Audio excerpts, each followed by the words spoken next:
I just wanted to change my life around because I was getting into so much trouble and everything. When I was drinking, I was getting into so much fighting and doing things I shouldn't be doing.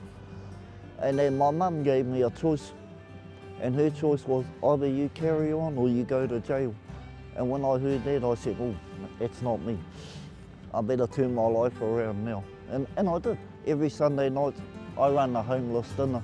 And with the homeless dinner, I just feed out whoever's hungry, and I also feed all our old kaumātuas. Anyone that's hungry, anyone that tries to feed, I just tell them to rock on in. I don't turn my back on anyone. When I feed out, the front door's open. I get a lot of people coming in for a meal, and also I'm getting a lot of children that are coming in as well, asking for a feed. And that's why I won't turn anyone away. I always say to them, come forward, here's the table, have a feed. And I like what I'm doing because I get good vibes and I get good stories told to me by people that come down and that they're all saying thank you for feeding us.